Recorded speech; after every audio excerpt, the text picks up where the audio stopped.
So this song may be scary for beginner guitar players and maybe some intermediate level players, but today I'm going to show you my approach to learning this song, which in my view makes it a whole lot easier to handle.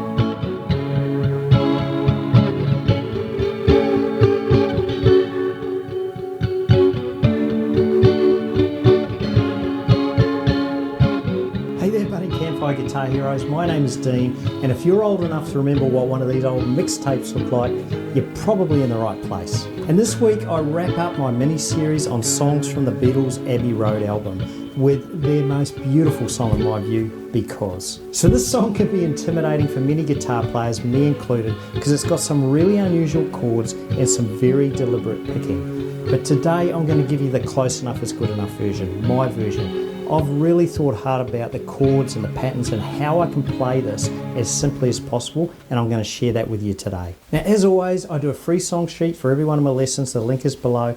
And if you just want to expand your song playing repertoire instantly, then be sure to download the free songbook right here. All right, let's make a start. The absolute golden #1 tip I can give you if you're starting out with this song is to firstly learn to play it by strumming it. And yes, I know it's not a strumming song, but it's a great way to get those chords in place and get the transitions, all right? So strum it first, and I'm going to show you a bit of that. And the second tip, the golden tip #2, is to use one of these, use a capo, and put it anywhere you like, but to match the key of the original song, which was sung in C sharp minor, you need to put the capo on fret 4. So let's have a look at the song's key ingredients. And yes, it can be intimidating with some of those unusual sounding chords, but I'm going to show you how they are basically the standard major or minor chords with typically one variation of a finger in a different place. So stay with me here as I'm going to get into the verse and break that down for you right now. Okay, the verse, the first phrase of the song, and I'm going to start with strumming, as I said, just little down strums. So the strum will be like this. Down, down, down, down, down, down, down, down, down, down, down, down, down, down. And it starts on a pretty simple A minor.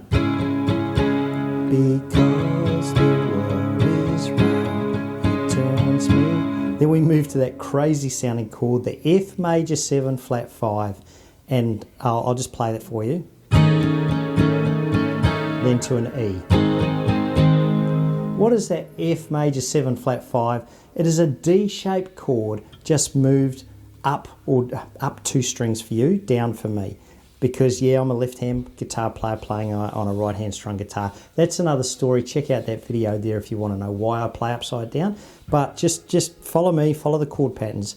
If you're doing an open D shape, all right, you're going to move it for you. You're going to move it up 2 strings, keep that D shape, and that is that F major 7 flat 5.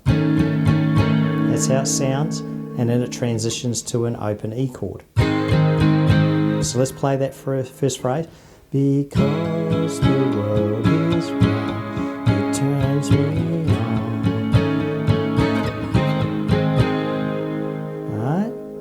Then we move to the next part, which is an F and an A minor. Because the world is now these crazy F7 and F13 just form a normal F chord. And how I remember this F13, okay, is that you're forming the F chord and then you're moving your pinky up to that 4th fret, 2nd skinny string, all right? It's a bit of a stretch, but it should sound like this. All right, there's a normal F. Here's that F7. And then you're moving it down to the 3rd fret, 2nd skinny string. So it should sound like this. F, F7, F13.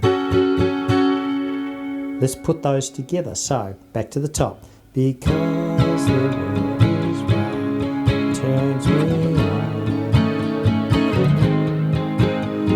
Because the world is round.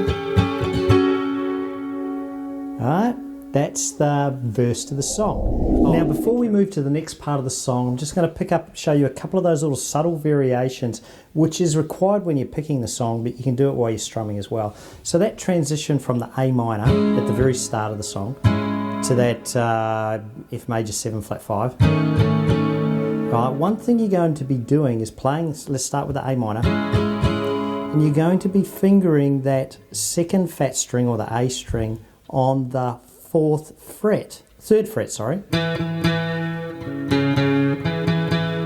Alright, so it's going to sound like this if I just do down strums. Hear that?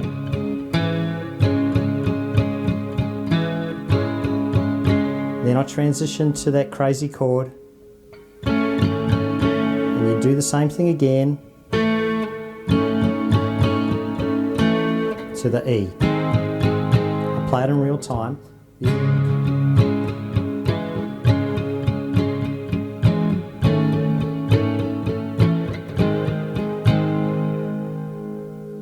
And then it moves to that F, A minor. And remember, when you hit the F, make sure you hit that bass E string, the fat E string. Because the world is round.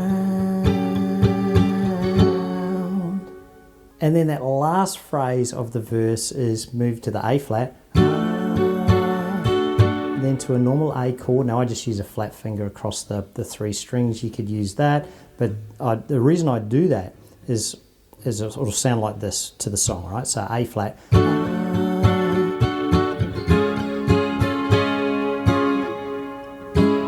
Because the world. So all I'm doing is forming that A chord, and then I'm just quickly hitting that skinny E string first fret. So that's what it sounds like.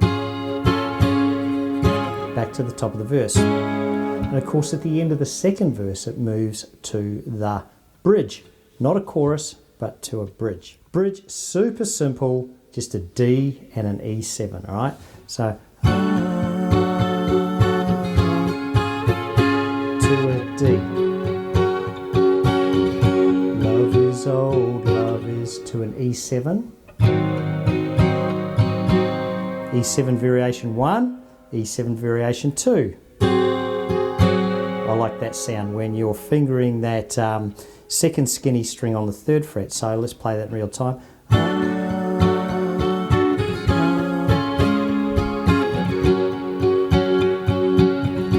Love is old, love is new. Back to the top. Because the world is round, it turns me on.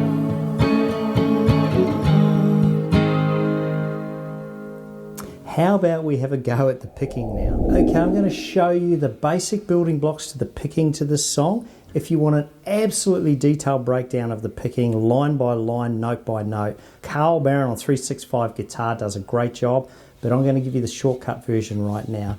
And it's basically an arpeggio picking where you're picking the 5, 4, 3, 2 strings. Right, here's the pattern, and I'm going to use my thumb to pick just so you can so you can see it. All right, so I'm just going to form the A minor, right, and this is the 6th string is the fat E string, the 1 string is the skinny E string. Remember, it's upside down for me, so I'm starting on that 5 string. All right, 5, 4, 3, 2, 3, 4, 5, 4, 5. That's the basic pattern.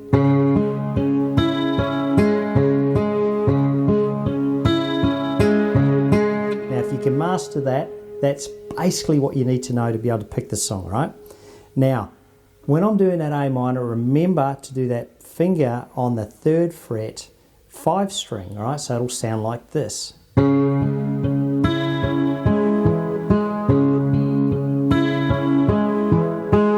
we move to that F major 7 flat 5 to the E. Then we move to the F, but make sure you hit the 6th string on the F chord only. A minor. And then this is the trickiest part of the whole song, that F7, F13, all right? Trying to pick that is really hard. I can never get it clean because it's such a stretch, all right? You'll listen to me muffle it here, all right? See, I've struggled to hit those ones there. So what I do, I cover that up. I cover up that shortcoming in my guitar playing by just sort of down strumming those skinny strings to the F13. Got that? So that's the basic picking pattern to the whole song. work on that, go through the chord progressions like I showed you. Remember to strum out those chord progressions first and then bring in the picking. Right, let's have a go at playing the whole thing from start to finish. I'll use my thumb for picking. I mean, of course you can use a plectrum or a pick. Sometimes I use my pointer finger, but I'll just slow it down and you'll see the challenges of picking the song and landing those notes, particularly on an acoustic guitar. I think it's a lot harder to finger some of those notes, all right? Anyway, let's have a go. If I muck it up, you'll understand why. And that's why I work on the guitar, and it's why you need to keep working on it too. So let's start on that A minor, all right? So.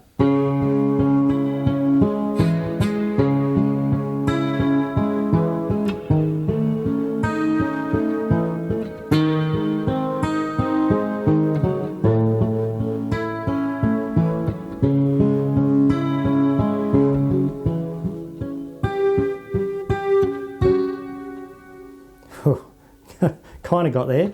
A flat, this is even trickier.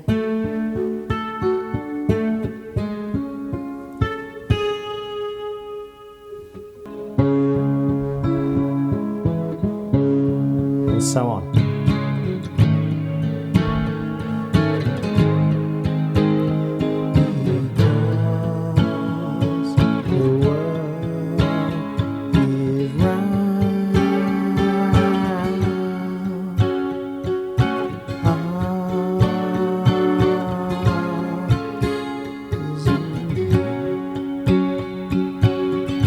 Love is all, love is new.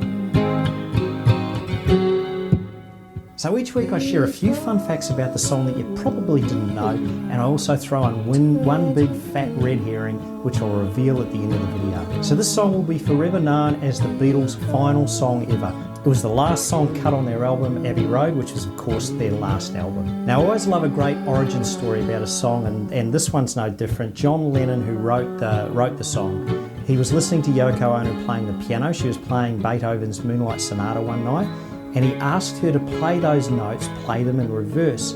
And that was the trigger for him to come up with this beautiful melody. And look, musically, it's an unusual song for the Beatles, all right? It had no drums in it and it had no guitar. So what did Ringo do? Well, Ringo is the guy that plays that electronic keyboard, the Moog synthesizer, right? Not known for that, but that is him behind that instrument. And then vocally, this again was a unique thing for the Beatles. This song featured all four Beatles doing a 4-part harmony, and then they overdubbed it again to come up with this beautiful 8-part harmony, which is one of the iconic sounds in the song. Now, of course, this was their final song, as I mentioned earlier, and John Lennon kind of knew that. The lyrics, they reflect both joy and sadness, and that was how he was feeling at the time about the band, about their journey, and about their inevitable breakup that was coming. Now, despite all of this, this is a masterpiece of both songwriting and performance, and it is a unique song to have in your campfire guitar repertoire. Okay, in terms of vocal ability to sing the song, using my patented Patreon vocal ability rating system, I give this one a rock star rating. You really need a good voice to be able to hit those high notes and to try and pull off some of those harmonies if you can. Right, but if you want a Beatles song that's a lot simpler to sing and a lot easier to play, but it still rocks out, then you definitely need to check out this one right now.